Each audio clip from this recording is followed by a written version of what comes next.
Death Row, Rune Master Lu woke up from his coma. He was in a dark prison, wearing a tattered prison uniform. What is this place? Lu stood in stunned silence until he remembered that he had got wasted in a bar the previous night, which had ended in a one-night stand with a hot woman. He remembered venting his anger 7 times before finally falling into a deep sleep as exhaustion took over him. This kind of thing often happened as long as he had money to spend. But this time was different. Instead of waking up in a big hotel bed, Lu found himself in prison. Memories, both familiar and unfamiliar, flashed through Lu's mind. The surge was too much to bear. He fell to the ground, his head buried in his hands. Simon Empire, runes, Prince Berg. Did I actually transmigrate? Does this mean I'll be hanged tomorrow? Lu stayed glued to the spot even as the memories gradually started to make sense to him. Did he transmigrate just because he had slept with a woman? Would such a worthless act lead to his hanging? The thought puzzled him. Lu sifted through the memories in his mind. He understood that this was a runic world where people could possibly control magical runes with their minds and thus possess extraordinary abilities. Each and every rune was shrouded in mystery. Some runes allowed people to control the waves of the sea. Some runes allowed plants to grow unhampered. Some runes allowed people to possess powerful combat abilities. Some runes allowed people to summon lightning. Those who could manipulate runes with their minds became rune masters. In this world, rune masters had incomparably noble statuses, possessing endless wealth, land, servants, and more. Even the king of the Simon Empire had to kneel and bow down to these masters. Not only did the rune masters possess an extremely high social status, they also possessed magical abilities. They even lived longer than ordinary civilians. Everyone in this world wanted to become a rune master, including Lu. However, becoming one was extremely difficult. Controlling runes required deep meditation, which meant perfecting the pronunciation and mastering the meaning of the holy runes. Just the pronunciation of runes was enough to give most people a headache. Runes came from a long time ago. The language system of that time was completely different from the language system of today. Thousands of years had passed since the last rune masters had existed. Over thousands of years, the prophets had come up with 1,000,000 types of rune pronunciations. However, it was extremely difficult and time-consuming to find the correct pronunciation from the countless possibilities. Some people spent their whole lives trying to find the corresponding pronunciation, only to fail miserably. Therefore, people could only rely on instinct if they wanted to master runes. This so-called instinct, to put it bluntly, relied on blind guesses. With the blessing of the goddess of luck, a person could become a respected holy prose master by guessing the pronunciation of runes. The odds of becoming a rune master were extremely rare. For thousands of years, study after study was made, which led to the discovery of a method far more reliable than making guesses: yin-zan. According to the yin-zan phenomenon, runes could assume 7 different colors: red, orange, yellow, green, cyan, blue, and purple, just like a rainbow. The different colors represented the accuracy of the pronunciation. Red was the least accurate, and purple was the most. A purple rune meant that it had been pronounced the way it was meant to be pronounced, just like in ancient times. The yin-zan method established that runes turned into other colors if the pronunciation was not very accurate. Purple runes were extremely rare and precious. For thousands of years, tens of billions of humans had walked the earth, but there were only a little more than 100 purple runes. But more difficult than coming up with the correct pronunciation was knowing the profound meaning of runes. This could not be taught systematically like knowledge. One could only rely on personal comprehension to fathom what the runes really meant. Some people would spend a lifetime racking their brains, only to perish without understanding the profound meaning of runes. Therefore, becoming a rune master was nearly impossible. Although Lu was occupying the body of a commoner, he had a rune in his brain. This rune came from Lu's family. The family was once very glorious and great. The precious purple rune had been passed down for generations. The family had since fallen, but they had been very careful to protect the rune. They were afraid that it would fall into other hands. However, an elder in the family had accidentally leaked this information when he was drunk. Prince Berg of the Simon Empire had found out about the rune and vowed to claim it for himself. Prince Berg's methods were very cruel. He would not stop until he could get his hands on whatever he wanted. Whoever dared go against his will was brutally killed. Lu's family possessed the most precious purple runes in the world. Everyone in the family had been killed, succumbing to Prince Berg's cruelty. Everything was now down to Lu, the sole survivor and the only person who knew the whereabouts of the purple runes. Lu was brutally tortured and forced to give up the runes. But Lu's willpower was unyielding. Even though he was being cruelly tortured, he didn't say a word. Prince Berg lost his patience and threatened to hang Lu if the latter didn't hand over the rune the next day. "Damn you, Berg!" Lu was furious. He thought about how he had been living a blissful life in the developed modern city and how he had suddenly become a prisoner. Moreover, he would be hanged by Berg. How could Lu, who had the soul of a modern man, accept the current situation? He wanted nothing more than to rush out and kill Berg. "Arg!" Lu huffed. He was in an enclosure with solid rock walls on all three sides. There wasn't even a window. How could he escape? At that moment, a notification that sounded like one from a game suddenly rang in Lu's mind. The super search system is starting. Lu was stunned. What was that? Soon, a semi-transparent information panel appeared in front of him. Lu was bewildered. It was as if he had entered a game world as an NPC, a non-player character. Name: Lu. Age: 17. Level: 0 health. Beginner Lu guessed that this super retrieval system must be similar to a game plugin, but what exactly was this system? Could it be used to search for information? Lu dismissed this question. He was going to be hanged tomorrow. What was the use of searching for information? The only thing he needed to do right now was figure out how to escape this prison. How would he get out? The super search system can find the notes of all the words in the world, including pronunciation and meaning. At the same time, the runes you have can be automatically converted into your mother tongue. The words in your mind can also be converted into runes. The voice sounded in Lu's mind as if in response to his question. All the words, including the runes? Of course? Lu was shocked. This cheat could actually find the meanings of runes. And didn't the voice say he could also transform the words in his mind into runes? If he could convert English into runes, wouldn't it be very easy for him to become a rune master? As a rune master, he would have magical abilities. He would not just escape from prison, he could even rush into the castle and kill Berg. Lu was thrilled. At the same time, he thought of the runes in his mind. This purple rune had a long history. It had given Lu's family incomparable nobility and power. Unfortunately, as time passed, the family's descendants had failed to comprehend this purple rune, leading to the family's gradual decline. This purple rune was made up of words that looked like little tadpoles. Lu didn't understand what it meant at all. However, he had a super search system. With the help of the system, not only would Lu understand the meaning of this rune, but he could also automatically turn it into English. "Strong body," Lu said out loud, surprising himself. A huge purple rune magically appeared in the air. The characters Lu had thought were tadpoles rearranged themselves to form the English words, strong body. The purple rune emitted an intense blinding light that enveloped Lu. He felt his body undergoing a huge change. The torture wounds and bruises on his body healed instantly, gone without a trace. Lu rubbed his eyes, amazed to see and feel as if he had never been injured. To add to his astonishment, Lu was transformed from a lanky youth into a tall and sturdy man.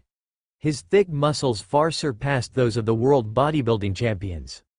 Lu felt a surge through his body and he instinctively knew that he now had boundless strength. To test this, Lu stretched out his hand and gently bent the iron bar in front of him. The bar yielded without restraint, forming a hole large enough for Lu to go through. Lu looked at his hands in disbelief, his heart pounding in astonishment. A few seconds ago, he had been a thin prisoner. In the blink of an eye, he had become an extremely strong man. However, Lu knew that he had no time to waste. He had to escape this prison as soon as possible. He walked through the hole he had just created but hesitated when he suddenly thought of the soldiers that were surely stationed outside. Although he had unlimited power, Lu was not sure his body could withstand the damage their weapons could cause. Moreover, there were a lot of soldiers. He was strong, but he was wise enough to know that he must not be discovered and eventually outnumbered. Lu searched his mind for a safer method to escape. Got it. Lu snapped his fingers and an idea appeared in his mind. I can turn invisible. Lu recalled a sci-fi movie he had previously watched where an astronaut had developed the ability to turn invisible after being attacked by a solar storm. Of course, he did not need to be attacked by a solar storm. He only needed to use the power of the runes. The English word, invisible, suddenly appeared in Lu's mind. The system automatically transformed it into a rune. Invisibility. Lu chanted the rune pronunciation of invisibility in English. In the next second, a huge rune phantom appeared in the air and enveloped Lu with light. Lu's body gradually became transparent and finally disappeared. Before he left, Lu restored the bent iron railing to its original state. He fought the urge to laugh when he thought of the shocked expression that would appear on Berg's face when the tyrant found out that Lu was no longer in prison. Outside the door, 2 soldiers were guarding both sides of the prison entrance with weapons in their hands. Lu walked toward the 2 soldiers and deliberately danced around them. He wanted to know if he really had become invisible. The 2 soldiers stood their watch, unaware that their prisoner was prancing around them. Learning that the soldiers really could not see him, Lu felt bold and slapped one of the soldiers in the face. Of course, Lu had only to tap the soldier's cheek lightly. Otherwise, the slap would have been enough to smash the soldier's head. Roger, I hate your jokes, roared the soldier whose face had been slapped. Why did you hit me? When did I hit you? You must have seen a ghost. As the 2 soldiers started arguing, Lu left the prison, covering his mouth to hold back his laughter. Name. Lu. Age. 17 level. 1-star rune master, proficiency, 1%. Life. Beginner. Just as Lu walked out of the prison, his information panel changed. With a strong body rune and an invisibility rune, he had become a 1-star rune master. This surprised Lu. Progressing to become a rune master in this world was usually a long process. Anyone who meditated on runes would first become a 1-star rune apprentice. Even before they could have a chance of being a 1-star rune master, they needed to master many runes through continuous meditation. But Lu had been a 1-star rune master from the very beginning, surpassing many people. In the Simon Empire, even 1-star rune masters held a very high social status and were respected by commoners. Right.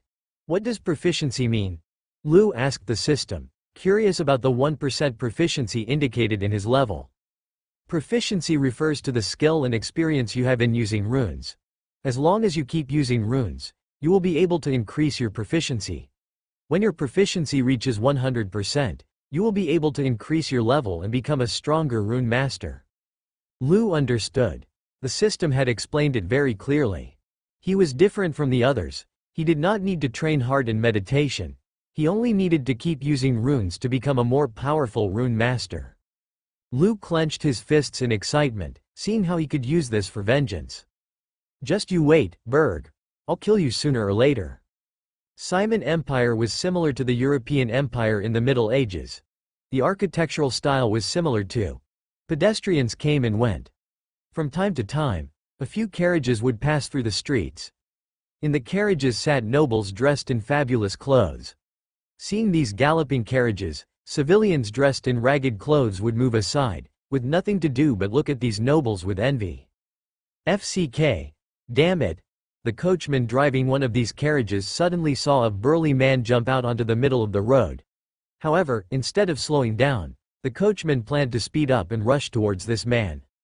The speeding carriage would definitely smash this man into a pile of meat. Lowly commoner, how dare you block a noble's carriage? The coachman said as his eyes flickered with contempt. He waved the horsewhip in his hand, as if crazed.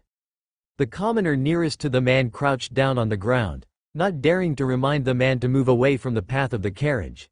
He did not want to be in trouble with the nobles. Some of the passers-by even covered their eyes. They could not bear to see this man being smashed by the carriage. Unknown to anyone, this man was really Lu, who had just escaped from prison.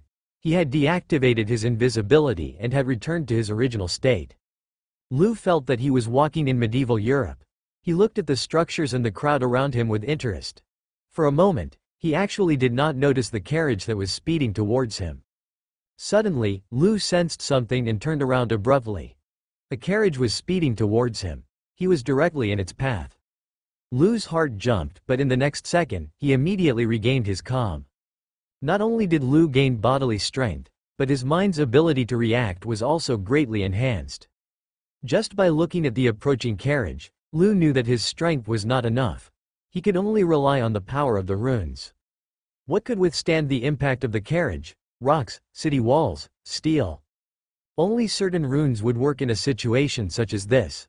Visualizing the wrong thing could lead to nothing. What are you visualizing? Lu thought to himself. It was a critical moment, but he did not panic. Instead, he quickly thought of a way to deal with the matter. To the bystanders, Lu was just waiting for his tragic end. Could he have been scared witless? Ah, poor young man.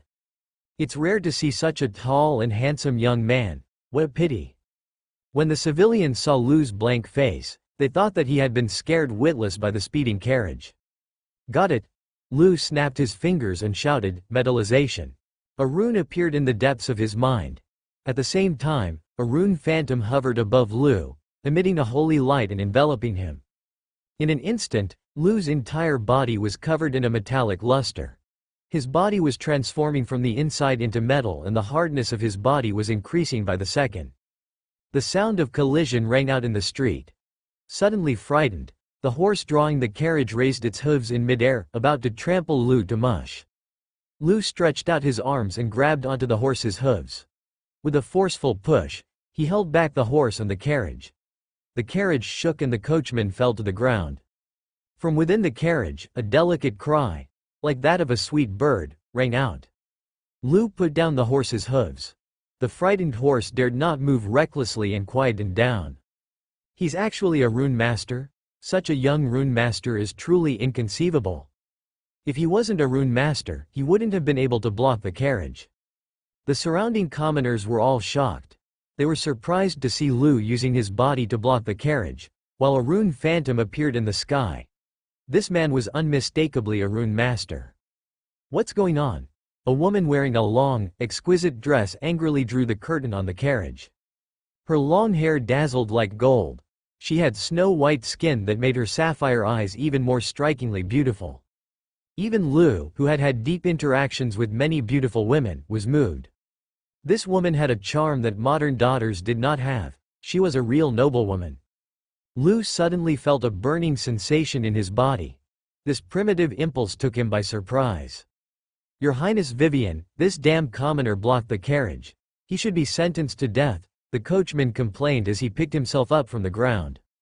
If it were not for this man, the coachman would not have made a fool of himself. He would not be on the receiving end of punishment from the princess. But his anger was replaced with bewilderment when he turned to look at the wretched commoner. The sky was still spiraling with runic shadows emitting a holy radiance.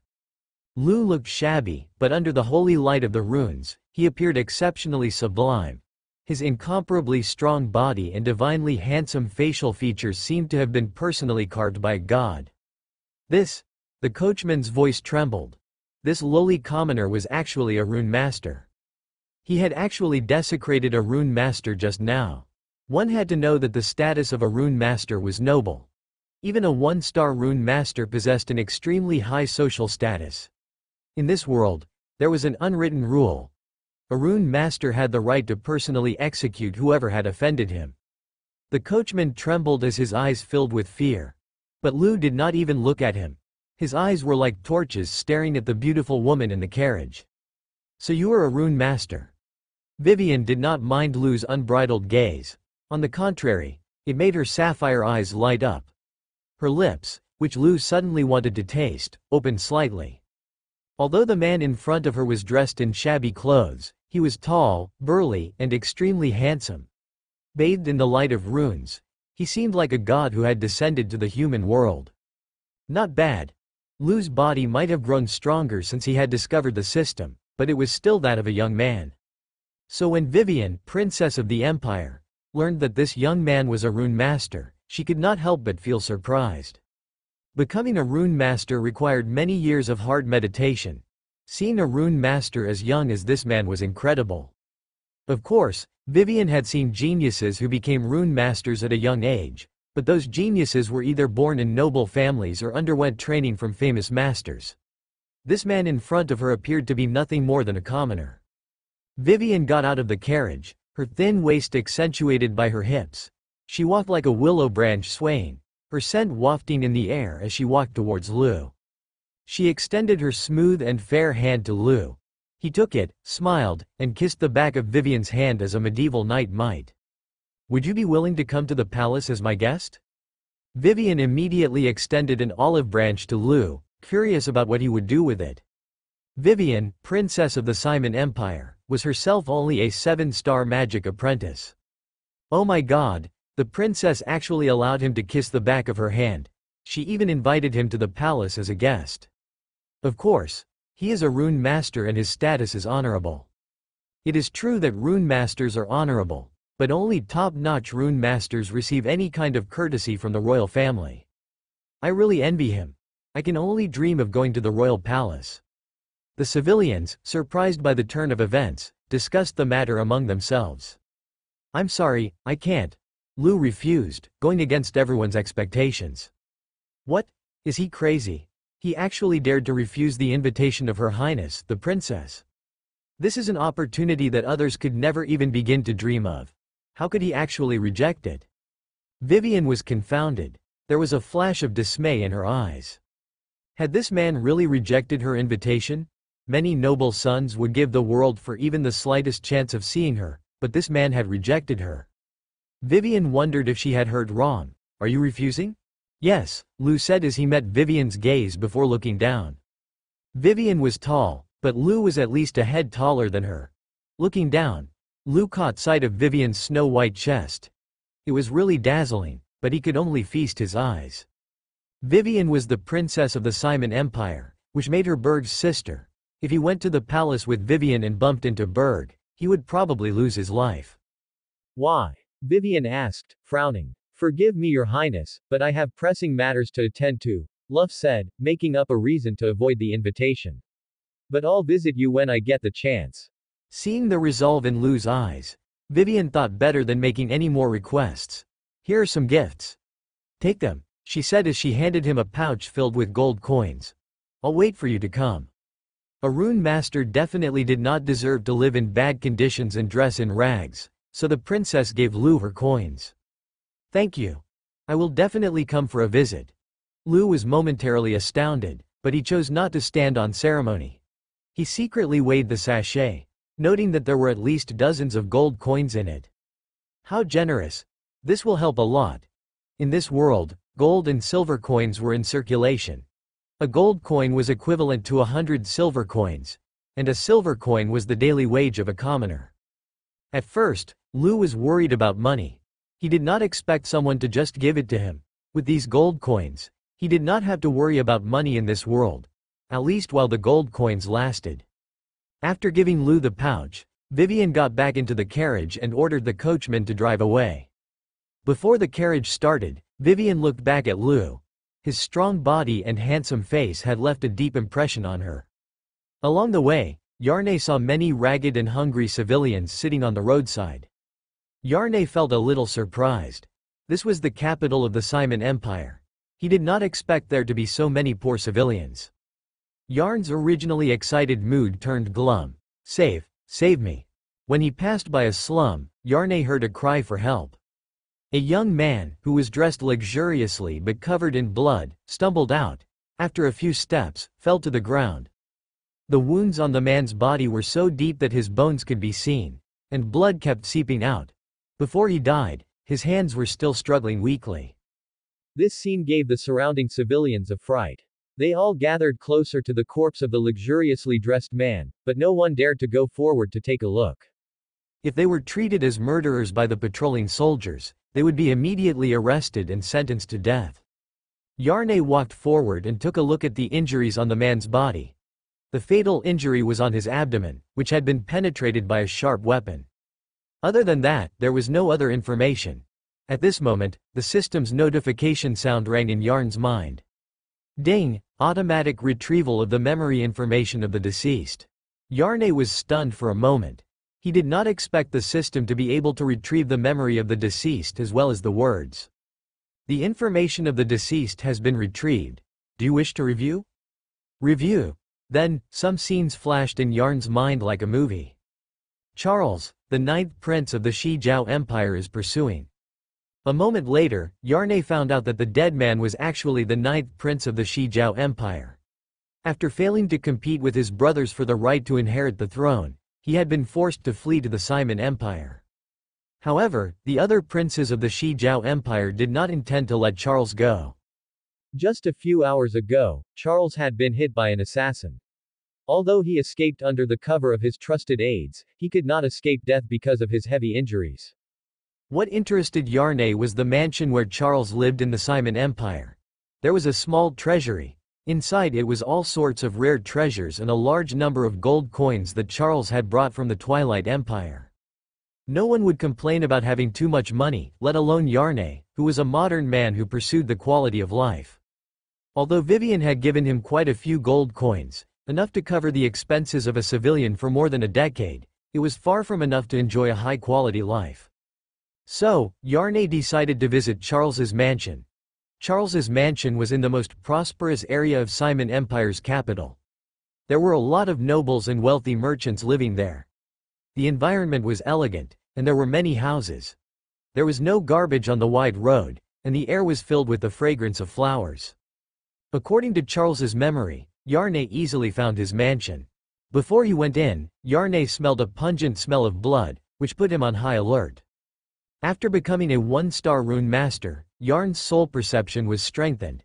In his perception, Charles's mansion was filled with dead bodies. The blood had stained the clean ground and had splashed on the snow-white walls, making one's heart tremble. There were no survivors in the mansion. Yarne heaved a sigh of relief and let down his guard. He quickly walked toward Charles's treasury. He easily opened the mechanism that Charles had set on the door of the small treasury, and excitedly opened the door. Seeing all kinds of dazzling treasures and gold coins inside, Yarne was stunned. Just the gold coins alone filled with several large boxes, emitting a dazzling light. There were hundreds of thousands of gold coins. In addition to gold coins, there were many different things in the treasury, such as precious medicinal herbs, shiny gems, and so on. There were also some things that Yarne did not recognize that could be stored in the treasury by Charles, who was a prince. They were definitely good things. Yarne swallowed his saliva and suppressed the ecstasy in his heart. He had to take all these things away, but he could not take much with only 2 hands. However, he could use the power of runes. If he could have a portable hidden space, he could take everything away. Yes, portable space. The English words immediately appeared in Yarn's mind. These English words were transformed into runes by the system. After thinking this, the same purple rune projection was projected in the air, sprinkling down holy light. A moment later, the purple rune shrank and entered Yarn's mind. This purple rune had an independent space, about 500 square meters. It was practically a warehouse. Yarne was overjoyed. He quickly stuffed everything in the treasury into the space.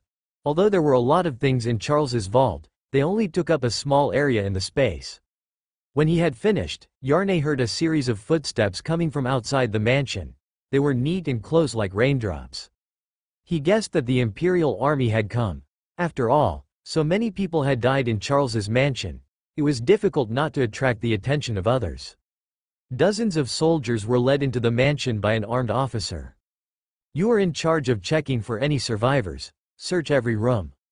As these soldiers were searching the mansion, Yarne had already left the mansion with a full load of loot. With so many gold coins, even if Yarne squandered freely, it would take him more than 10 years to squander them all. My body is too dirty. I should take a good bath. The problem now was to find a hotel, take a good shower, sleep, and send his clothes for washing. They were smelly and dirty, which made Yarne very uncomfortable. Dawn Inn was the most famous inn in the wealthy district. Not only did it provide room and board, baths, a library, and a training room, but as long as one was willing to spend money, there were also beautiful women to wait on them. Those who could enter and leave this place were all high-class people with a lot of wealth. Dawn Inn's prices were extremely high.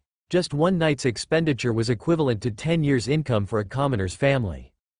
However, Yarne did not lack the money right now. Outside Dawn Hotel, there was a beautiful, quiet garden. A cobblestone road went through the tender green grass to the hotel. A tall doorman in uniform stood outside the door. Suddenly, he saw a young man in shabby clothes. "Please stop." The doorman subconsciously tried to stop the young man, but he saw the young man throw a handful of gold coins. The gold coins glittered under the sun and instantly attracted the doorman's attention. Without even looking at the doorman, Yarnay strode into Dawn Hotel. As soon as he walked into the hotel, he attracted a lot of attention. The first was from a girl with long flax-colored hair at the front desk. Yarnay walked towards her and proudly slapped a handful of gold coins on the front desk. "I want a room." The girl saw the gold coins in front of her and Yarn's handsome appearance. She could not help but be stunned. She guessed that the man in front of her was not a down and out, but a noble. "Ah, okay." The girl handed Yarnay a price list. The hotel rooms were divided into several levels. The highest level rooms cost 500 gold coins a night. Of course, Yarnay chose the best room and paid 500 gold coins in one go. "Sir, this way please." A maid showed Yarnay to his room. He walked into the room. The first thing he felt was that it was luxurious, and then it was spacious. The crystal chandelier reflected a gentle light, and the floor was covered with a soft carpet. On the table, there were fruits and food items that Yarnay had never seen before, emitting an alluring fragrance. The most amazing thing for Yarnay was that there was actually glass in this world. Right in front of him was a huge French window. Standing by the window, he could see the prosperous scenery of the rich area. After looking at everything in the room, Yarnay was very satisfied. The bathtub in the bathroom was big enough to accommodate 4 or 5 people, enough to have an intense conversation. However, Yarnay wasn't in the mood. Since he had escaped from prison, he had been in a tense state. He just wanted to take a bath and sleep. After taking a bath, Yarnay felt refreshed. He stood in front of a full-body mirror and admired his appearance. Having been strengthened by runes, his body was as perfect as a statue. His streamlined muscles had surging strength. In the mirror, Yarnay was young, handsome, tall, and extremely charming. After admiring himself for a while, he lay on the soft bed and fell into a deep sleep. When he woke up, he ate something and decided to head to the library to read and obtain some information. Although he had the help of the system and was able to convert English into runes, runes had already developed for thousands of years in this world. There was definitely something unique about it. In the use of runes, Yarnay felt that he was still at a very basic level and needed to learn systematically. The library in Dawn Hotel was very large and was roughly divided into 2 areas. One was the bookshelf area where books were placed, and the other was the reading area. There weren't many forms of entertainment in this world, so a lot of people read as their hobby. Therefore, there were quite a few people in the library. They were dressed in gorgeous clothes and had noble statuses. They were quietly flipping through the books and occasionally conversing in soft voices. Yarnay picked out a few books that introduced runes and this world. As soon as he sat down, a waitress served him a cup of tea. The aroma of the tea permeated the air. Yarnay flipped through the books while drinking the tea. He was extremely satisfied. According to the records in these books, this world was called the runic world. There had been gods in the runic world before, but due to the passage of time, these gods had long since disappeared.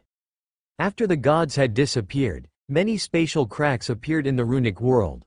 Foreign creatures from different dimensional worlds descended into the runic world through the spatial cracks. These foreign creatures were incomparably powerful and possessed incredible abilities. They wantonly slaughtered and devoured the humans in the runic world. It was only several thousand years ago that a dozen human wise men discovered the runic mysteries in the ruins left behind by the gods. From then on, they possessed formidable power. Under the leadership of these human wise men, the human civilization of the runic world was born.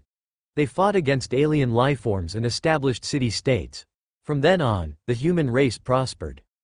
At present, there were a total of 9 countries in the runic world. The Simon Empire and the Shijiao Empire were among them. The runic world was divided into 7 grades according to color: red, orange, yellow, green, blue, and purple. The grades ranged from low to high, representing the correct level of understanding and chanting of the runic master. Red runes were the lowest grade, and they were the weakest. Purple runes were the highest grade, and they were the strongest. On the other hand, rune masters were divided into 9 grades, ranging from 1 star to 9 stars.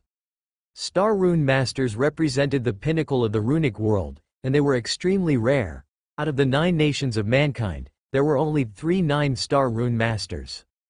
These 3 9-star rune masters were supreme, and they were incomparably noble. Before becoming a rune master, they were rune apprentices. They could grasp the pronunciation and meaning of some runes. Rune apprentices were also divided into 9 levels. Vivian was a 7-star rune apprentice. Runes came from the remains of the gods. Although they couldn't be described or recorded, becoming a rune master required systematic learning in order to successfully meditate on runes in one's mind.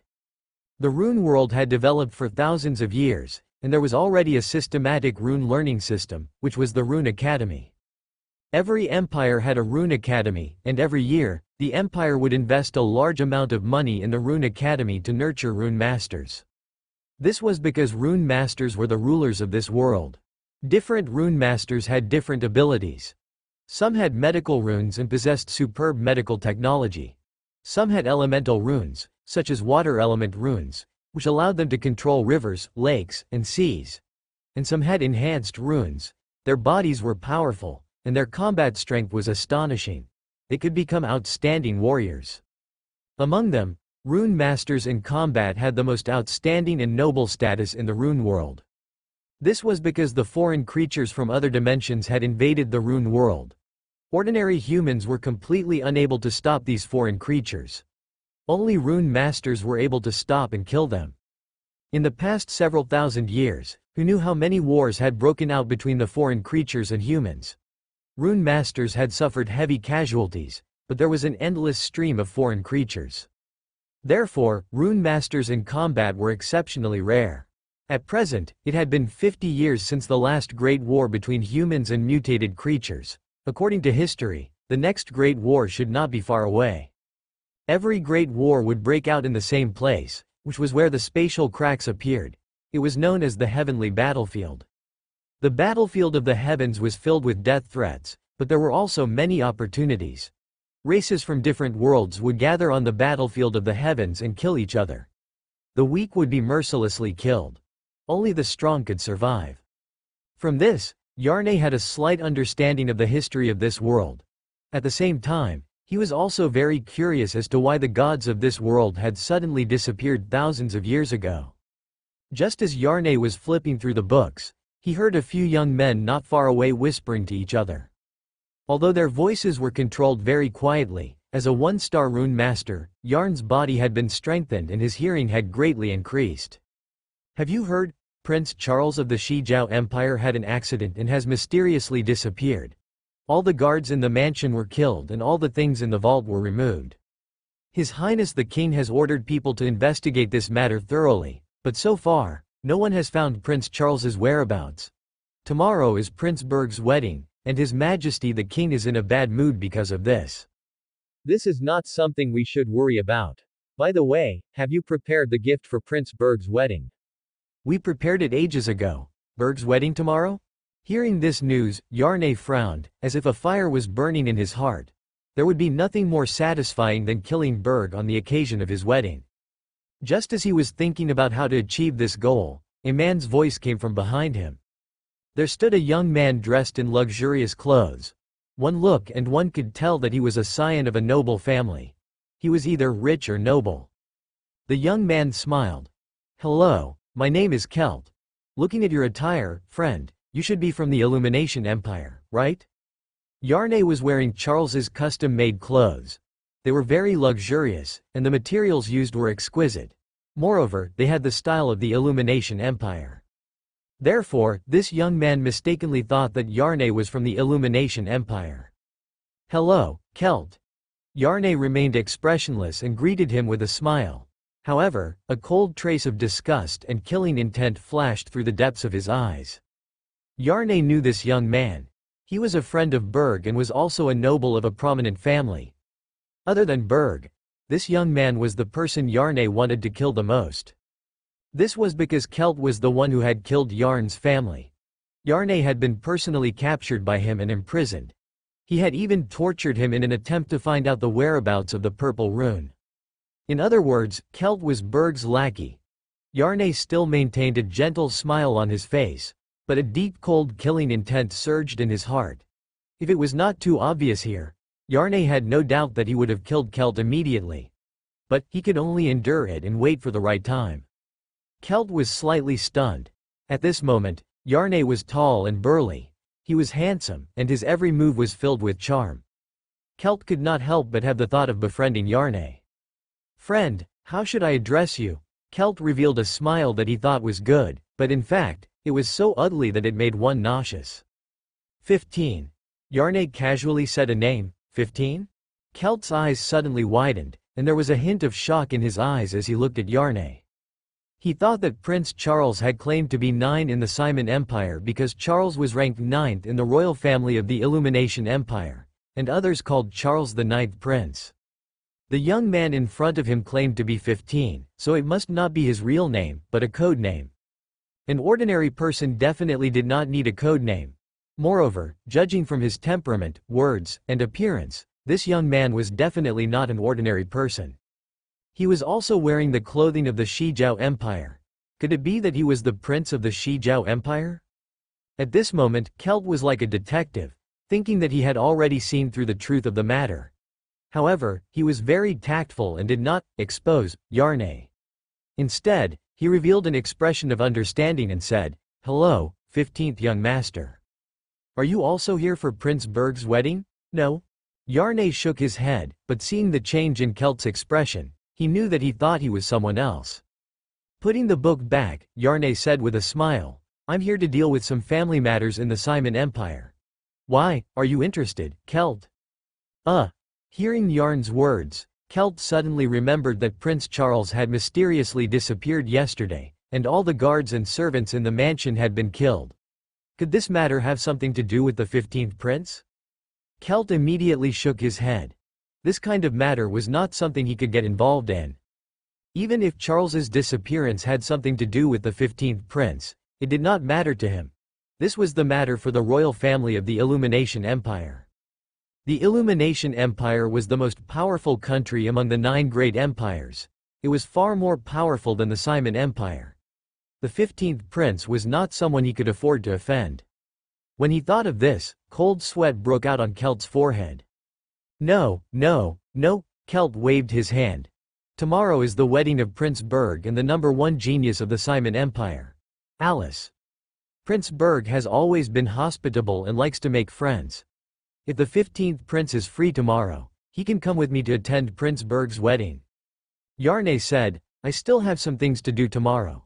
I'm not sure if I have time. Please forgive me." Of course, Yarnay would not agree to Kelt. Even if he wanted to go to the palace to kill Berg, he would not go with Kelt. However, he could make use of him. "All right, then I won't disturb you while you are reading, goodbye." Kelt felt a little regretful, but he couldn't say much. If he could introduce Yarnay to Berg, his position in Berg's heart would definitely rise greatly. After all, Yarnay was the 15th prince of the Illumination Empire. After Kelt left, Yarn's face was instantly covered with a layer of shadow. Tomorrow would be the time for him to kill Berg and Kelt, but he had to plan carefully before that. He was only a 1-star rune master now, and he didn't have many runes. There were 5-star rune masters in the palace, and their strength far surpassed his. Moreover, once he was exposed, with his current strength, he wouldn't be able to hold on for too long. An army would be able to end his life. At present, the only runes Yarnay had were body strengthening, invisibility, and metallization. The rune effects of physical strength were eternal, but the effects of invisibility and metallization were temporary. They required physical strength and could only be maintained for a short period of time. Yarnay returned to his room and paced back and forth, thinking about how to improve his combat strength. After his body had been strengthened by the runes, Yarnay had not been worried about close combat, but he would try his best to avoid it because it was the most dangerous and also the most exhausting way of fighting. A person's strength was limited. Once his physical strength was exhausted, Yarnay was like a lamb waiting to be slaughtered. His metallization allowed him to metallize everything he came into contact with. When he came into contact with his own body, His own body could be metallized. When he came into contact with external objects, he could metallize them. The metallization ability was very powerful, but it was not flexible enough. If he could control metal, his combat ability would definitely be greatly improved. In addition to controlling metal, Yarnay also planned to add plants, earth, stone, water, fire, and air. It was impossible for a person to live in the world and not rely on the existence of metal, plants, earth, stone, water, fire, and air. As long as he had these things around him, he would be invincible when he was full of energy. Just like that, Yarnay immediately read out the English for these abilities in his mind. Control metal. Control plants. Control earth and stone. Control water currents. Control fire. Control air currents. 6 purple runes written in English instantly appeared in the air above Yarn's head. If the rune masters in the rune world saw this scene, they would definitely be shocked and doubt their own eyes. Being able to meditate on one rune was already an extremely difficult task, but Yarnay had managed to meditate on 6 runes in one go. Not only that, these 6 runes were all purple runes of the highest level. Even the top 9-star rune masters in the rune world were unable to do this. Purple runes were extremely precious. Being able to comprehend one was enough to shock an empire. This was also the reason why Berg coveted the purple runes inherited by the Yarnay family. With the help of the system, every rune that Yarnay meditated out was purple. If he didn't know that purple runes were very rare, he would have thought that they were just the most ordinary runes.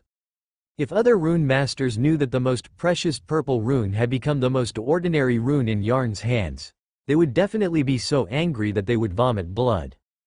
Bathed in the holy light, Yarn's body underwent another transformation. Each rune would change the rune master's body, thus extending their lifespan.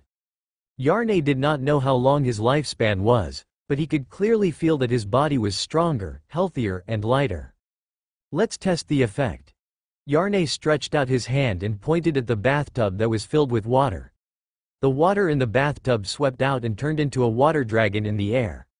With a thought, the water dragon turned into a crystal clear ice dragon. It gave off a deep, cold aura. Yarnay snapped his fingers and the ice dragon turned back into a water dragon. Finally, it fell back into the bathtub. The effect was not bad, and the scene was very brilliant. Lu's heart skipped a beat, and he casually picked up a bright red apple from the dining table. The apple gradually metallized, giving off a cold metallic luster, and its weight also increased quite a bit. Under Lu's gaze, the metallic apple twisted its shape and turned into a sharp dagger. Lu waved his hand, and the dagger nimbly flew around the room, like a lark. This scene made Lu very excited. Being able to control the metal at will meant that he could kill enemies from a distance and protect his own safety. This reminded him of a manga character he had read about, Magneto. Magneto's specialty was being able to control the metal at will. He was very powerful. I wonder how far I can control it. Lu controlled the dagger to fly out of the window, intending to test the range of his control. The rune ability was not unlimited. Even though he had the ability to control metal, it would still be limited by the distance and the rune master's spiritual power. If the enemy was thousands of meters away from him, even if he could control metal, he would not be able to do anything to the enemy. The dagger pierced through the air until it was about 100 meters away. After a few weak struggles, it broke away from Yarn's control and fell weakly from the air. Lu had a rough idea in his mind. It seems that the range of my control is about 100 meters. The other control abilities should be about the same. 100 meters might not be big, but it was enough. Within 100 meters, he was a god. It would be impossible for a higher-level rune master to pose a threat to Lu within 100 meters. Lu waved his hand again and controlled the branches outside. They grew into vines that looked like octopus tentacles. He picked up the dagger. The vines extended to the room where Lu stood. After he took the dagger, the tentacles fell back to the ground and disappeared as if nothing had happened. Whoosh! Under Lu's gaze, the dagger burst into flames. As the flames burned, the dagger glowed red. Just as the dagger was about to melt, the flames strangely disappeared again. A ball of water vapor condensed into a water ball and wrapped around the dagger. When the scalding dagger came into contact with the water ball, white mist immediately appeared. Lu tried out all the different abilities. These abilities were all very powerful. As long as he used them well, his combat ability would be greatly improved. However, Lu felt that it was not enough. Not only did the Simon royal family have a large number of soldiers, but they also had powerful high-level rune masters. This included Berg himself, who was also a rune master. Therefore, for this assassination mission, Lu felt that he should be more sure. He should condense a few more runes to ensure the success of this mission. Otherwise, if he failed, even if he could escape from the Simon Empire, it would not be so easy to assassinate Berg next time. Tomorrow, on the day of the wedding, was the time when Berg was the most relaxed. From the angles of attack, stealth, and body, I should be prepared. What else is missing? Lu paced back and forth in the room, seriously thinking about his shortcomings. Healing ability. Yes, once I'm injured, my injuries will affect my ability to perform and assassinate Berg. Berg must have a rune master protecting him. If I get close to Berg, I might be exposed. I need to deceive these rune masters through false appearances. Lu thought of the healing ability and the illusion ability that could create the illusions he needed. Once he was injured, even if he had all kinds of powerful abilities, it would be difficult for him to use them. After all, the rune ability required a rune master's physical and mental strength. With the healing ability, he could ensure that he could heal his wounds as soon as possible. As for the illusion ability, it was also very practical. It could create illusions and deceive others. It could save him a lot of trouble. Also, I need to be fast. It's best if I can be fast enough to affect time. His attack power had been greatly increased, but his speed had not changed. Lu thought of a manga character that could run at the speed of light, changing time and reversing time. The fastest speed should be time. If he could reverse time or stop it, then no one in the runic world would be able to kill him. At the very least, Lu would not die within the triggered time. Heal, illusion, speed, time. 4 words appeared in his mind. Heal, illusion, speed. These 3 words quickly transformed into purple runes.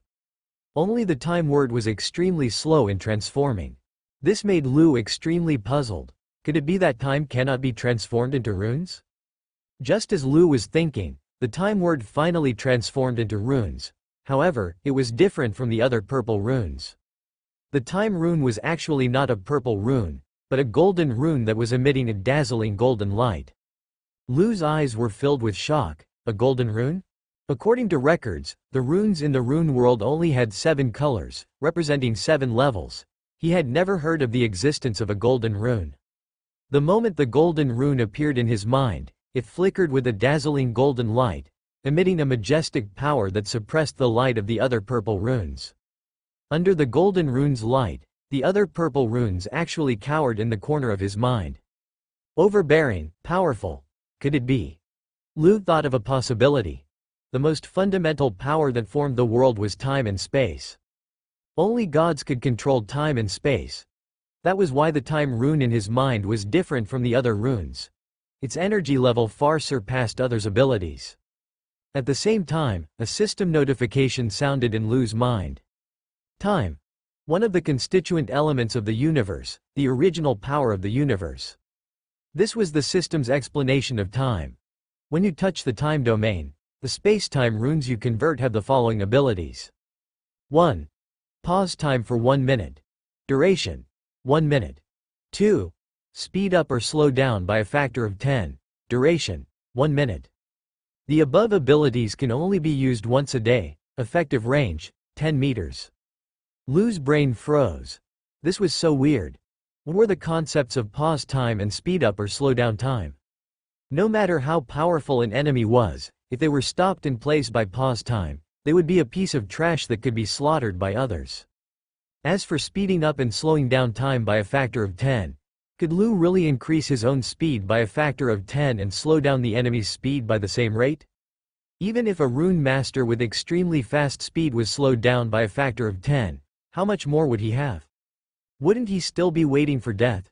These 2 abilities could only be used once a day and could only be maintained for 1 minute.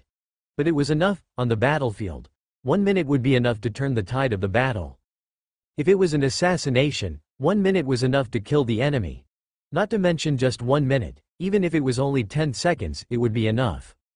Lu was ecstatic. He took a few deep breaths to calm himself down. These abilities are enough to kill Berg. As long as Berg is within 10 meters of me, I am absolutely confident that I can kill him. Lu was very confident. However, things are always changing and hard to catch. It would be good if I could see into the future. Lu was not a gambler. Although he was very confident in his current abilities, he understood that nothing was absolute.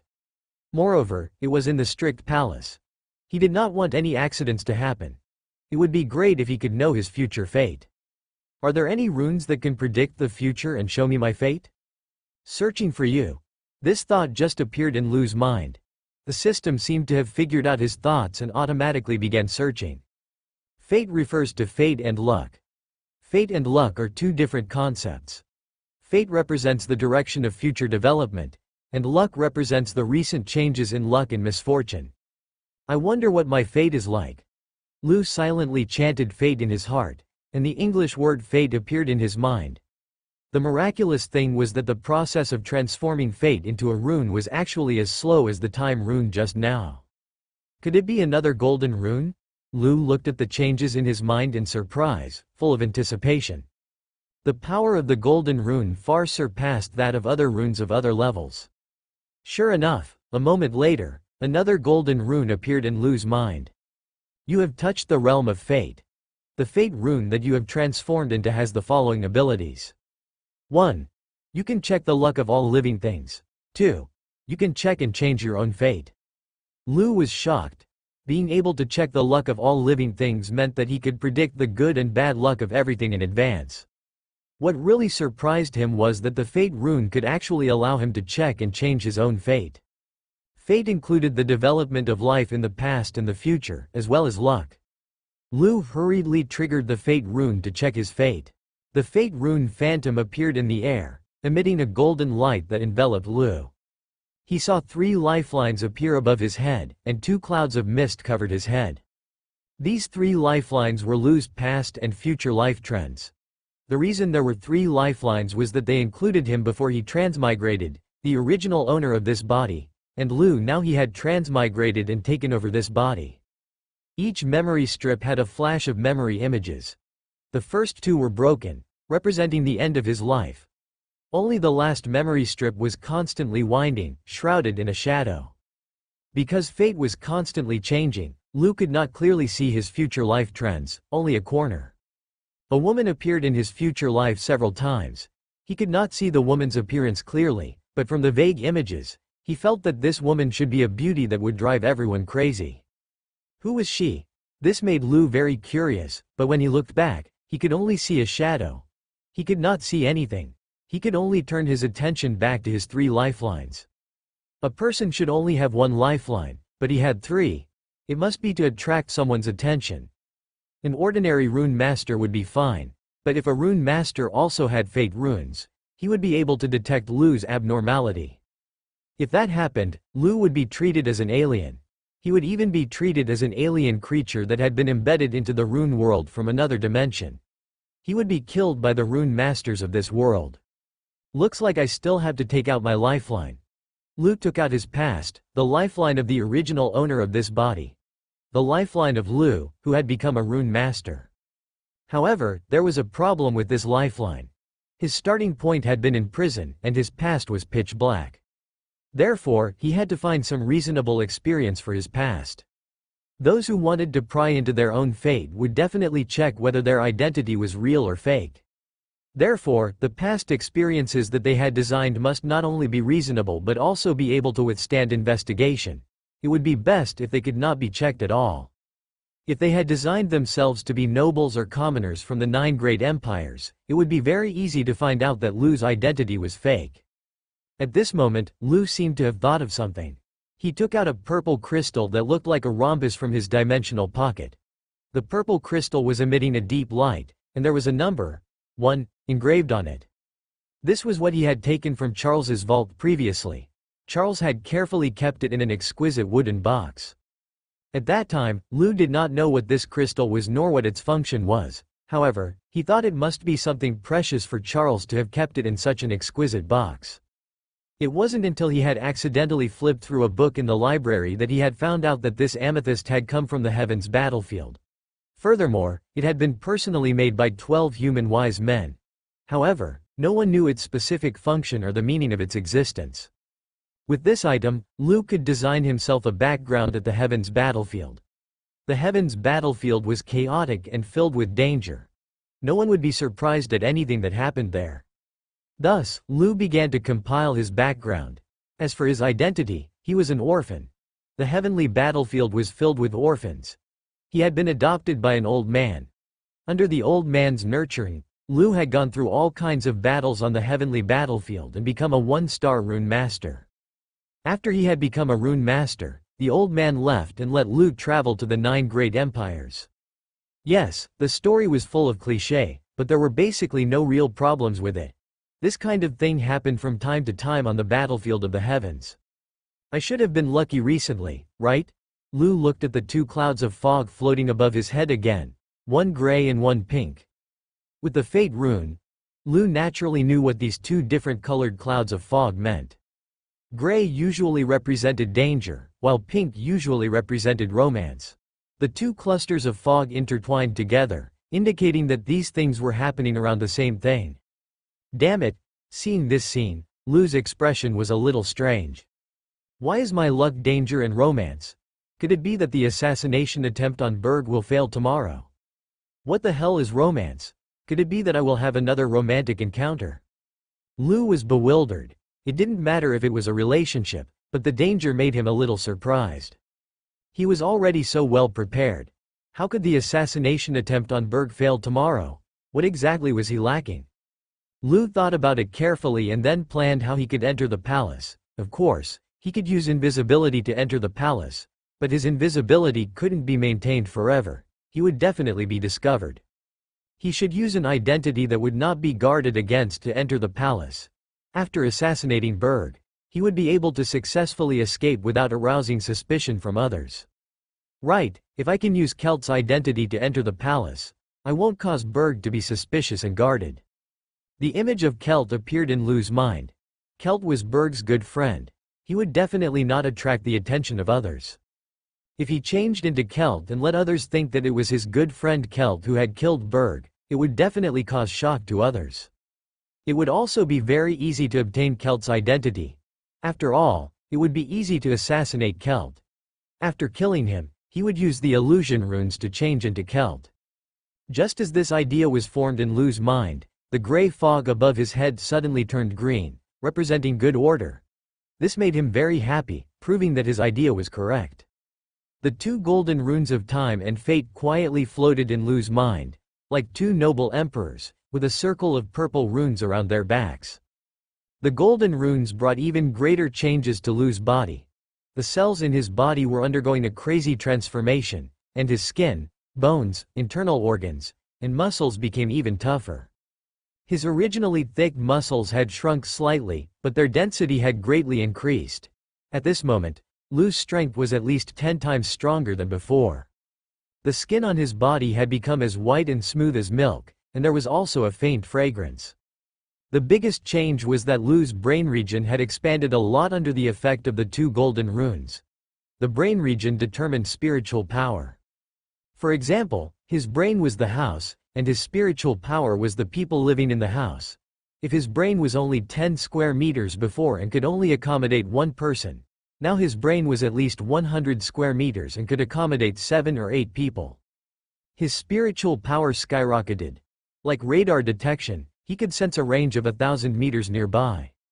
With Lu's spiritual power, everything within 1,000 meters of Dawn could be clearly seen in his mind.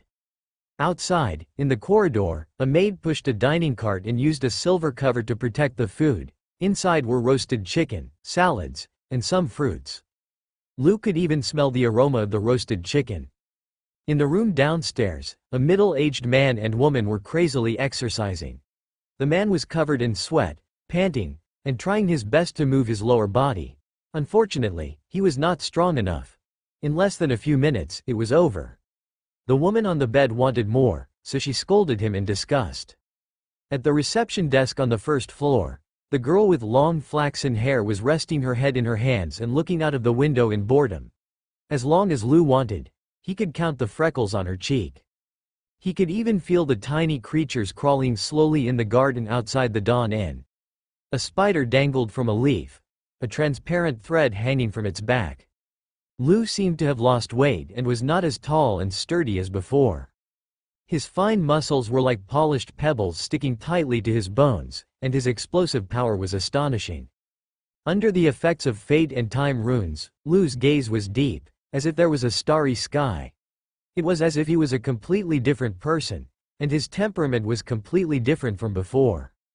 Before I set off, I still need to prepare some alibi evidence. After Berg was killed, the king would definitely order a thorough investigation of every suspect in the city, and it was inevitable that he would be found guilty. Dawn Inn provided a quiet room for meditation and cultivation. He could pretend to cultivate in the quiet room, as if he had never left Dawn Inn. No one would suspect him. On the first floor, there was a restaurant next to the reception desk. Elegant music flowed slowly like a stream in the hall on the first floor. There were already some people eating in the restaurant, chatting in low voices. Suddenly, they stopped eating and stared blankly at a figure walking down the stairs. A tall and handsome man dressed in the uniform of the Shijiao Empire slowly walked down the stairs. The man's facial features were three-dimensional and he was tall. He was like a statue in a temple. His eyes, in particular, seemed to contain a starry sky that was extremely deep. He had a faint smile on his face that was filled with charm. At the front desk, the little girl had a shocked expression on her face. Her eyes were wide open and she could not believe what was happening before her eyes. She recognized that this man was Lu. However, the Lu from before was in ragged clothes. His body was dirty and his face was covered in dirt. He was so different from the handsome man in luxurious clothes. She did not expect him to be so handsome. For a moment, Annie's heart beat faster. Who is he? He is so handsome. His eyes are so mesmerizing. I have never seen such a man.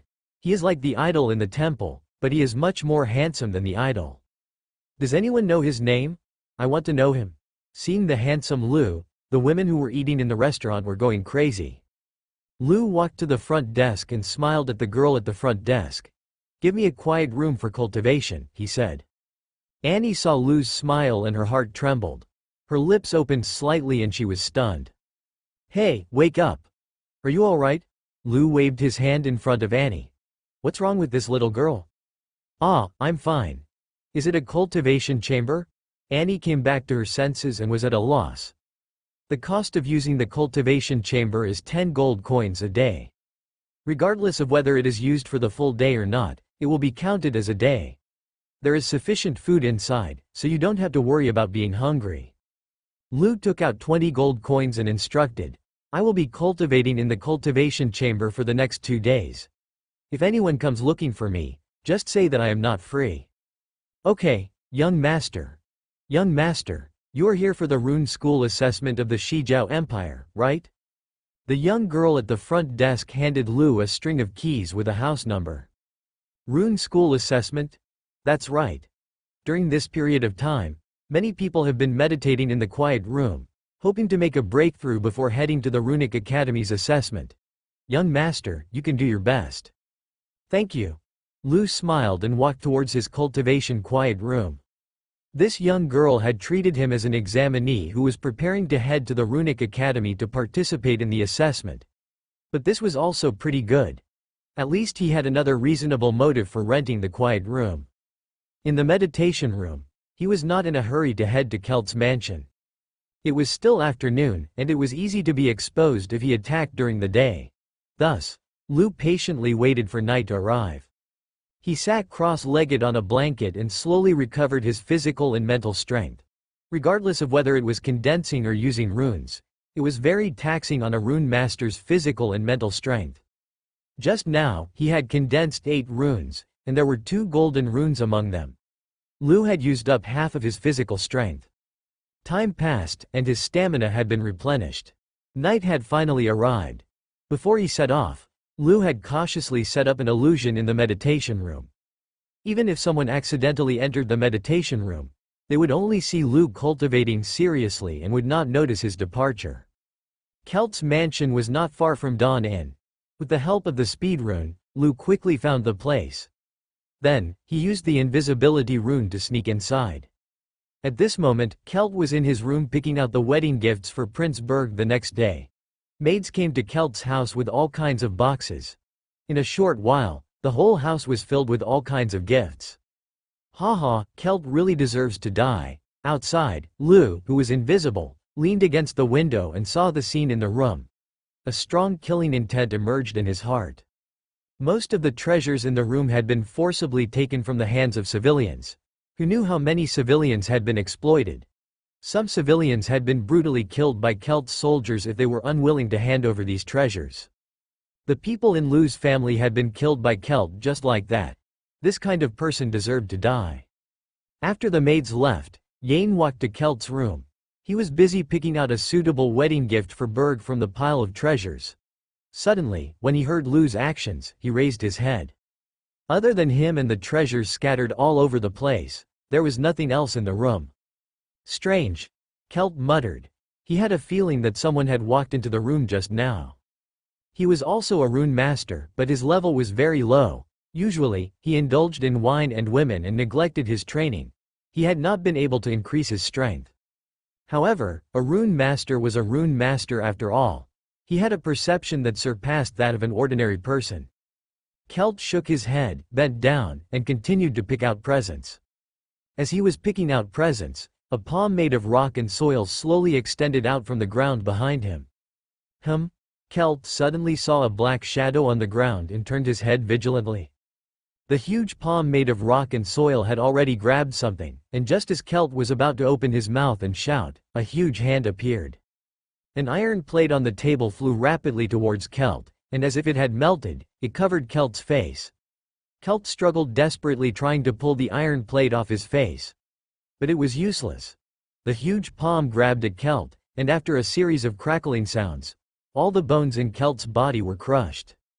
After a few weak struggles, he had completely lost his vitality.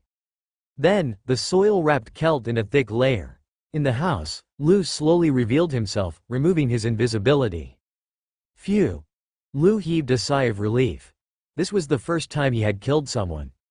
He could have used a faster method to understand Celt's life force, such as controlling the metal to directly pierce through Celt's body, but he did not want to make it bloody, as that would cause too much commotion. Moreover, the smell of blood would easily let others know that something was wrong. Therefore, he only controlled the earth and stone hand to crush Celt to death. This method of death could also make Celt suffer pain before he died. Retrieve Celt's memory information.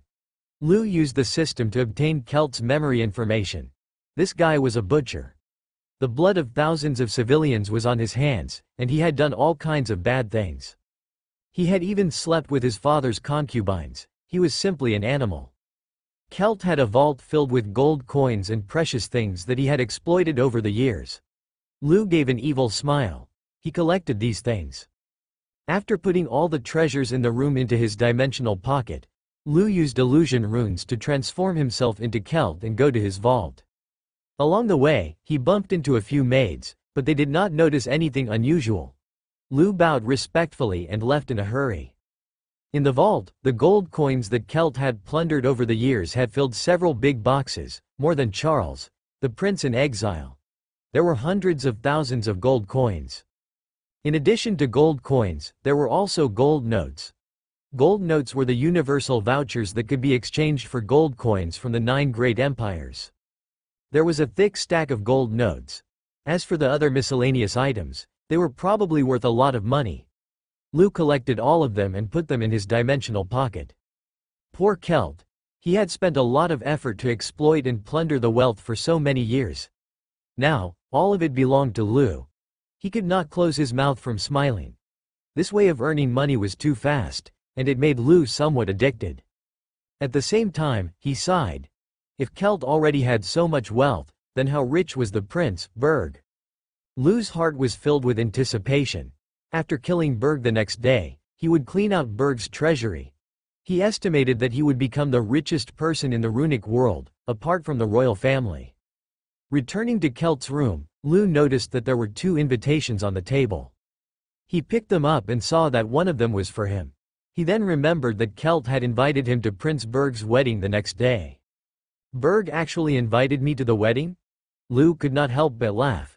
It seemed like he had to put on a show tomorrow and go to Dawn Inn to look for him. Then, Lou slept in Kelt's room. The next day, he put on Kelt's clothes and rode a horse to Dawn Inn. Is the 15th young master here? This is his invitation. Prince Berg has invited him to attend the wedding. Lou pretended to be Kelt and knocked on the front desk arrogantly.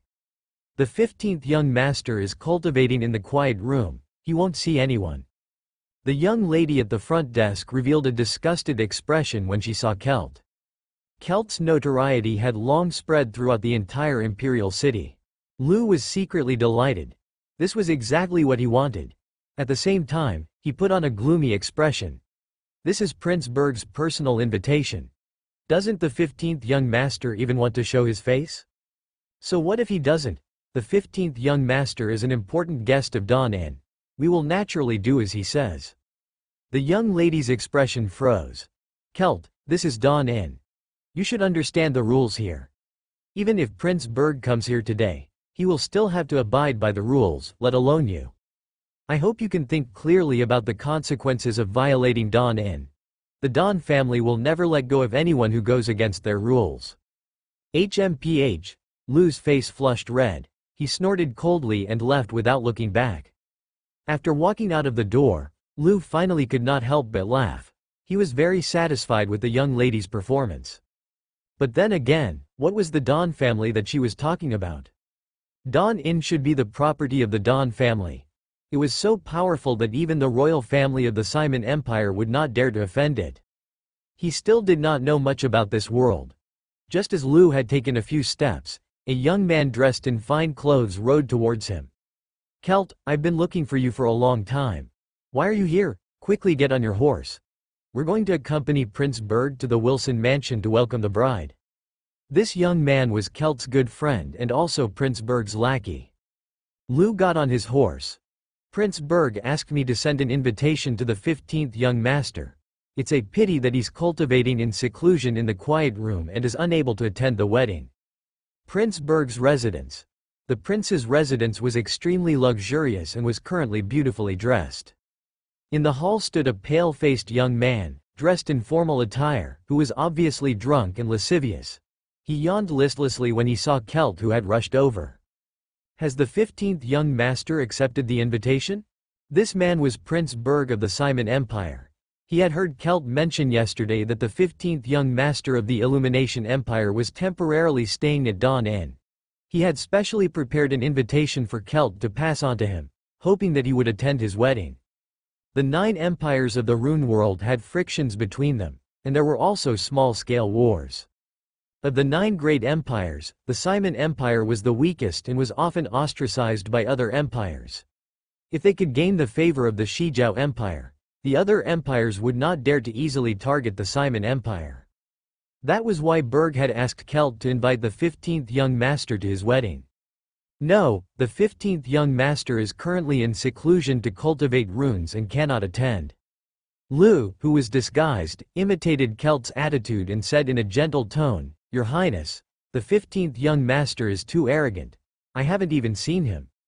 Berg sneered. If you don't want to come, then don't come. I wanted to get to know him, but since he doesn't want to show his face, then let's forget it. Let's go. Follow me to Earl Wilson's to receive the bride. Ha ha ha. The #1 beauty of the Simon Empire, Kamiya, will finally become my woman today. Let her be proud. How dare she not agree to the marriage? In the end, she wanted to marry me. Tonight, let her see what a man is. Berg laughed loudly. The expression on his face was distorted. As he laughed, he moved his lower body, as if he had already pressed Kamiya under his crotch. Lou sneered secretly and followed behind Berg. Outside the door, more than 10 carriages were lined up. These carriages were filled with gifts. In front of them was a guard of honor, holding all kinds of musical instruments. Berg led the way, followed by the other nobles. The group of people marched toward Earl Wilson's mansion. Earl Wilson was one of the 4 great earls of the Simon Empire. Not only that, But Earl Wilson was also a powerful rune master. He had experienced dozens of battles on the battlefield of the heavens and was one of the 12 guards of the human race. His prestige in the Simon Empire and the army was very high. The roadside was full of pedestrians. They stood on their tiptoes and looked curiously at the wedding procession. The guard of honor played music and the ribbons drifted away. It was a scene of celebration and joy. Soon, they arrived at the territory of Earl Wilson. However, the atmosphere was immediately different after they arrived. The roadside was still full of pedestrians. These people were different from the civilians they had seen earlier. They wore shabby military uniforms, with various medals hanging on their chests. Some of them even had broken limbs. Their faces were cold. They did not say a word. They just stood by the roadside and stared at Berg. These were all veterans under Earl Wilson who had fought on the battlefield. Berg did not seem to notice them. His expression was full of indifference. He even smiled and said to Lou and the others, "Do you see? Today, I'm going to marry Wilson's precious daughter, Kamia. These unruly people are starting to get angry, ha ha ha. So what if they're angry? No one can stop me from sleeping with Kamia today. I want her to submit to my crotch." Berg's expression was extremely arrogant. Hee. Lou laughed coldly in his heart. No one can stop you, right? Lou's killing intent filled his heart. He decided to kill this son of a B***tch when he was preparing to get married. Ha ha ha, Kamia will definitely kneel down and beg His Highness for sex.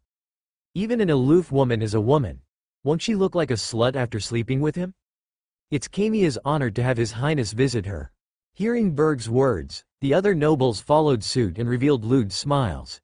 It seemed that these nobles could die as well. Berg curled the corners of his mouth and waved his hand. Men, carry over 10 boxes of silver coins and scatter them. I don't believe that these unruly people won't be moved by money. Scatter them. Scatter them all. Boxes of silver coins were thrown at the veterans. The silver coins landed on the ground and, under the sunlight, they shone with a cold light. However, no one bent down to them pick up. They did not even look at them. Their clothes were shabby and their faces were cold. Some of them were missing limbs. It was obvious that their life after leaving the army had not been very good, but no one moved. Even Lou saw disdain and mockery in the eyes of these veterans. They stood straight, forming 2 human walls on both sides of the 1,000-meter-long road. Solemn, solemn. No one made a single sound. They just stared at the wedding procession. The silver coins on the ground seemed so ironic. Lou took a deep breath and tried his best to control his killing intent. He was afraid that he could not help but kill Berg here and now. This son of a B***tch actually treats the soldiers of the Simon Empire like this. These veterans fought on the battlefield for the sake of the human race and the Simon Empire. Some died on the battlefield, while some became disabled from then on. Today, Berg, the prince of the empire, actually humiliated these veterans like this. The Simon Empire was really rotten. Lou lowered his head, and flames seemed to shoot out of his eyes. Such a royal family, such a country, should all be dead. As a human from the modern era, Lou did not have a good impression of the Simon Empire at all. Seeing that no one was snatching the silver coins, Berg's expression was filled with bloodthirsty arrogance. He shouted to the people below, "Snatch them, hurry up and snatch them for me. I order you to immediately kneel down and pick up these silver coins for me. Those who don't pick up the silver coins will be killed without mercy." His eyes were scarlet red, and he had already reached the limits of his fury. However, those veterans had already stopped moving, and their postures were as straight as a pine tree. These veterans had their pride. At this moment, a faint voice sounded. "Berg, you're so imposing. Those who know will think that you're here to welcome the bride, and those who don't will think that you're here to destroy my Wilson family." A young man in black appeared in the distance. His speed was very fast, and in the blink of an eye, he had arrived in front of the bride welcoming team. Such fast speed, Lou thought to himself. This young man's strength was very strong. This was the most powerful person he had seen since he had come to this world. The fate rune quietly revolved. Lou saw a blue cloud floating above the young man's head. Blue represented good luck and power. It could be seen that this person was a person with great luck. However, Lou was very confident that even this man wouldn't pose much of a threat to him. When Berg saw the young man, his expression became even more arrogant. "What, Wilson, did you especially come here to teach me a lesson? You don't like me? If you have the ability, why don't you try to touch me? Is the Wilson family planning to rebel? In the entire Wilson family, apart from Earl Wilson, all of them are useless. Do you think you are qualified to teach me a lesson? Earl Wilson is seriously injured. I'm afraid he won't be able to hold on for long. I think you should be more sensible. In the future, when the Wilson family collapses, I can still give you a bite to eat." Lou was speechless. There was simply something wrong with Berg's brain. Earl Wilson had outstanding military achievements and held extremely high prestige in the Simon Empire and the army. However, at the same time, he had aroused the king's fear and he had been looking for an opportunity to weaken the power of the Wilson family. Every official in the Simon Empire knew about this matter. However, even if they knew, it would be something else for them to say so directly on the street. Berg had practically announced the purpose of the royal family wanting to destroy the Wilson family to the public. Wilson Jr. was silent. He looked at Berg with a murderous look in his eyes. He suppressed the anger and killing intent in his heart. These veterans have all killed their enemies on the heavenly battlefield for the sake of the empire, protecting the country and protecting the human race. They are the pride of the empire. How dare you insult them and make them kneel down to collect money? Are you sure you want them to kneel down? Berg laughed out loud. I was just joking. Did you take it seriously? Ha ha ha. They are just a bunch of unruly people. Do you have to go to such lengths? Let's go and welcome the bride. Kamiya is probably itching to see me. He glanced at Wilson contemptuously and continued to move forward. You? Wilson clenched his fists in anger at the thought of his sister marrying this DMNED scum. If it weren't for the family, he would have killed Berg right now. At the same time, he quickened his pace and rushed to the mansion. He sighed as he hurried. If it weren't for his father being seriously injured and unable to display his strength, the royal family wouldn't have dared to force his sister to marry Berg. He didn't expect that his Wilson family, who had fought for the Simon Empire for hundreds of years, would be treated like this in the end. It was really chilling. There was also his younger sister Kamiya. He did not know how many times he had tried to dissuade Kamiya from escaping the Simon Empire. However, Kamiya had flatly refused. The reason was actually absurd divination. For this divination, Kamiya had decided to stay in the Simon Empire and wait for someone to appear. He could clearly escape. He believed that Kamiya would marry Berg, but would the royal family really dare to make a move against the Wilson family? After all, Earl Wilson was still alive. As long as he was alive, surely no one would dare to touch the Wilson family. Earl Wilson had personally persuaded Kamiya not to marry if she did not want to, as long as she stayed far away from the Simon Empire. In order not to implicate the family, and at the same time, in order to wait for the man in the divination, Kamiya refused. Kamiya's personality was very stubborn. Once she had made up her mind, no one could change it. At the thought of this, Wilson shook his head dejectedly. This was because the wedding procession had already passed through the main road and would soon arrive outside Count Wilson's mansion. Lou released his spiritual power. Count Wilson's mansion was very large. It occupied an area of dozens of acres. There were all kinds of gorgeous castles, neatly built gardens, and rockery fountains. One by one, armored soldiers with weapons in their hands patrolled the place. In the center of an exquisitely decorated house, a woman in a white gown stood quietly with a few maids beside her. Lou guessed that this woman should be Kamiya. After seeing her for the first time, Lou finally understood why Kamiya was called the #1 beauty of the Simon Empire by everyone. Her beautiful face was like a masterpiece from the heavens. Even Lou, who had seen countless beauties before, could not help but tremble when he first saw Kamiya. Her beauty was not that of the mortal world. She was like an angel from the kingdom of God who had fallen into the mortal world. However, her temperament was cold and distant. She looked like an Arctic iceberg that had not melted for tens of thousands of years. Lou, who had seen so many women, knew at a glance that she was a difficult woman to deal with. This kind of woman was very arrogant. Moreover, this kind of arrogance was hidden in her heart. Her attitude toward people and other aspects of life gave people a sense of propriety and courtesy. No one could enter her heart, and nothing could touch her. In the depths of her heart was an Arctic glacier that had not melted for 10,000 years. It was very cold. She always gave people a sense of distance. Such a woman would not be willing to let her fate be controlled by others. She had a strong sense of self. No one had expected that she would agree to marry a son of *tch like Berg. This caused Lu to be a little stunned. Sister, it's still not too late to leave. It's just an absurd divination. Is there a need to sacrifice a lifetime of happiness? Little Wilson came into the house and saw his sister dressed up. His heart ached and he could not help but continue to persuade her against the marriage. Brother, stop talking. I believe in the divination results of the Sana Rune Master. The Sana Rune Master was a 7-star rune master in the rune world. She was proficient in divination. It was said that her divination results had never been wrong. When Kamiya was young, she had the fortune to meet the world-traveling Sana. Sana had specially performed a divination for Kamiya. Now, the reason she had not left Earl Wilson's mansion and had chosen to marry Berg was precisely because of this divination result. Sana Rune Master, divination. Listening to the conversation between the Wilson siblings, Lu was curious.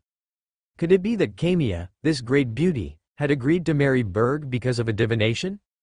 Who dares to probe Earl Wilson's mansion? Just as Lu was deep in thought, a majestic and aged voice sounded by his ear. Following this voice was a vast and powerful spiritual power, probing towards Lu's direction. Lu was like a cat whose tail had been stepped on. His hair stood on end, and he was shocked. He hurriedly stopped his spiritual perception. This spiritual power was much stronger than Lu's. It was like a towering giant. In comparison, Lu was like a baby. Under this spiritual power's perception, Lu felt that his secret could be seen through. However, after this spiritual power sensed that Lu did not have any malicious intent, it retracted its perception. Arn immediately let out a sigh of relief. It was too terrifying. The doors of Earl Wilson's mansion were tightly shut. It was obvious that the wedding reception team led by Berg was not welcome. Hee. A door is like blocking me? Berg's eyes flashed with ferocity. Smash the door. With a wave of his hand, a few soldiers behind him were about to step forward. However, the door opened at that precise moment.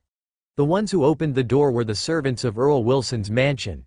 They stood on both sides of the door after opening it expressionlessly. None of Earl Wilson's mansion had the festive atmosphere of a wedding. However, no one was surprised. After all, this was an interrogation. It would be strange if there was a joyous atmosphere in there. The soldiers carried the gifts into the house one by one, while Berg led a group of people to Kamiya's boudoir. Kamiya sat quietly at the side. She was not surprised by Berg's arrival at all.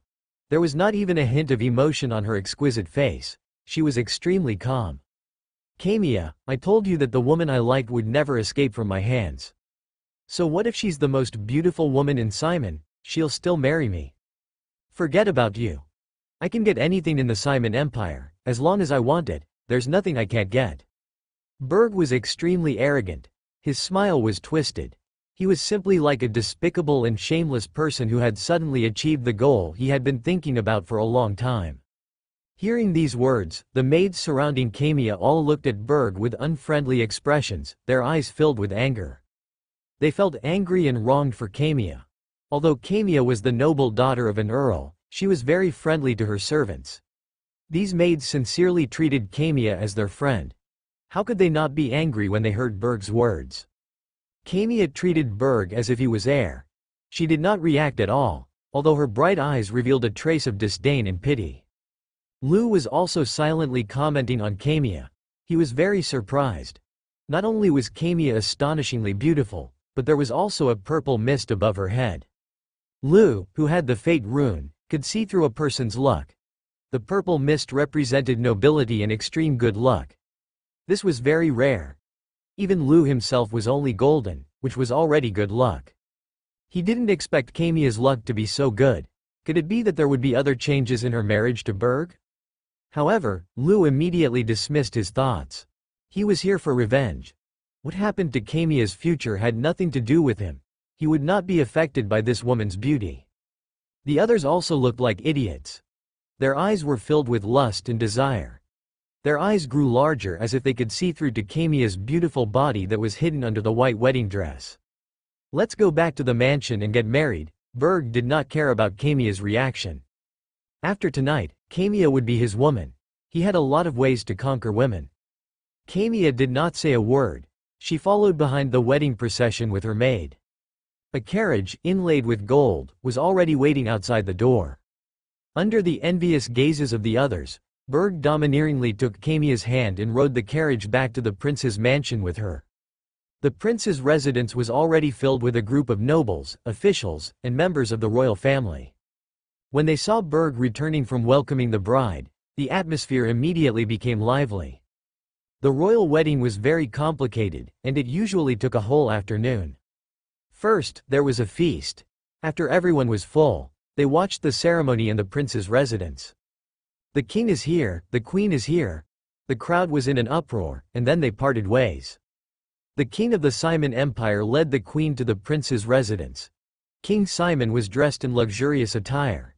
He was tall and handsome, and he looked very dignified. King Simon's eyes were especially sharp. They were like hawk eyes, and they shone with light, revealing his extraordinary wisdom and deep shrewdness. The nobles present felt a sense of tension and oppression under the unintentional gaze of King Simon, and their bodies could not help but tremble. "Greetings, Your Majesty," everyone hurriedly bowed respectfully. This was the first time Lu had seen the king, and he was also very curious. In his eyes, King Simon was a typical medieval king. He was iron-blooded, dignified, and cold-blooded. With a single command, he could decide whether a person would live or die. A golden mist hovered above King Simon's head. Gold was the symbol of the royal family. However, the golden mist above King Simon's head was not pure gold. There was also some black mixed in with the golden mist. This surprised Lu. However, when he saw the mist above the queen's head, he felt even more incredulous. The queen's head was actually covered in black mist. Black represented death, decay, and so on. When a person's head was covered in black mist, there would usually be a death crisis, but the queen was fine standing there. As a queen, how could something that could endanger one's life happen? Not to mention being in a strict palace. The queen was loved by the people in the Simon Empire, and was respected by the commoners and nobles as the virtuous queen of a generation. When King Simon was slacking off in his affairs, she took the place of the king to handle many state affairs and carried out many duties that were beneficial to the commoners. Therefore, no one in the Simon Empire should want to harm the queen. The queen did not look like she wanted to be seriously ill either. It seemed that the black gas in the king's golden luck could have been caused by the queen's influence. This was the first time Lu had seen a person shrouded in a black gas that represented death after obtaining the fate rune. Hence, he took a few more glances at the queen. The queen was very dignified, very luxurious, and very charming. Time had not left many traces on her beautiful face. On the contrary, she exuded a mature charm. But Lu always felt that the queen was somewhat strange. Some people looked like good people. But was she really a good person? Not necessarily. Behind the scenes, she might be a bad person who had done bad things. Therefore, Lu thought that the queen was definitely not as simple as she appeared to be. Although she had done her best to serve the commoners and contribute to the country, the Simon Empire had not become stronger because of this. On the contrary, it had become weaker and weaker. The lives of the commoners had not improved either. The streets of the imperial city were filled with many commoners who were in rags and were hungry. The queen was really like the legendary Sage Queen. That proved that she seemed to be doing this for the empire, for the people, but in reality, she was emptying this country. Thinking of this, Lu looked towards the direction of the imperial palace. It was also shrouded in a ball of black gas. The imperial palace was the symbol of the empire. This ball of black gas meant that the situation of the Simon Empire was very bad. Their national strength was weakening day by day, and it was very likely that they would face the danger of losing their country. I didn't expect the decline of the Simon Empire to be because of a woman. Lu smiled coldly. The queen was indeed not simple. The huge Simon Empire had actually been ruined by her. Besides the king and queen, Lu also saw a familiar figure, Her Royal Highness, Princess Vivian. She followed behind the king and queen, wearing a beautiful long dress. Although she was not as beautiful as Kamiya, she was not much inferior. She walked over gracefully. Vivian stopped when she passed Lu. She looked at him with her sapphire blue eyes. Vivian felt a familiar feeling from the man in front of her, but she had never seen this man before. Lu's heart raced. Did Vivian recognize him? But he quickly calmed down. He had transformed into Celt with the illusion rune. Even if Vivian sensed something was wrong, she did not know his real identity. There was no need to worry. "Sir, have we met before?" Vivian asked. "Beautiful princess, this is the first time we have met," Lu replied calmly with a smile. But it was just a smile on Celt's face. He was not as handsome as Lu at all. So Vivian just nodded and left. As she left, she muttered, "Strange." The ceremony is complete. With the blessing of King Simon, Berg and Kamiya completed their wedding. The sky darkened, and the lights of the prince's residence lit up. Everyone was in a lively mood, and they began to drink, dance, sing, and communicate. "Celt, come, drink this." A noble prince was drunk. He raised a wineglass. "Let me tell you. I ran into a commoner girl on the street yesterday. She was very beautiful, but the key was that she had a very good figure. Her skin was as white as milk, her waist was as soft as willow branches, and her body smelled good. I didn't expect that there would be such a woman among the commoners." The moment they heard the word, woman, the other nobles immediately perked up. They surrounded him one by one and revealed a wretched smile. "Did you get that woman? Let us have a taste." "Hee, that's right. You can't forget about us brothers. Good things must be shared. Don't underestimate these commoners. I met a woman before. It's a pity that she was married and had a child. But her figure and looks were beyond words. She was definitely first class. Her breasts were especially big, like a cow. I offered 10 silver coins to buy this woman from her husband. Guess what? What happened? He actually refused to sell her. Do you think he's crazy? I got someone to beat him up. He died after just a few hits. It's good that he died. I even saved money. I was just about to bring that woman back to have some fun, but I didn't expect that this woman actually intended to fight me. She was simply too stupid. In the end, I still succeeded. What a pity. This woman actually committed suicide after I slept with her a few times. It made me sigh for a few days. Hee, later on, we'll go meet this commoner girl and see if she's as beautiful as you said." These nobles did not care at all. They talked loudly and let out a few lewd laughs from time to time. Only Lu sat at the side, holding a wineglass and not saying a word. His eyes were extremely gloomy. These nobles treated life like grass and played with women at will. They were not people at all, they were simply animals. Although Luff was from the modern era and did not have a noble morality, he still had a moral code. In their words, these absurd and cruel things are as casual as eating and drinking. They do not treat civilians as human beings at all. This group of people deserves to die, just like Berg. These nobles and members of the royal family are like vermin, looking down on the Simon Empire.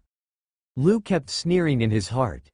Even without the queen, these ridiculous nobles and members of the royal family would sooner or later destroy the entire Simon Empire.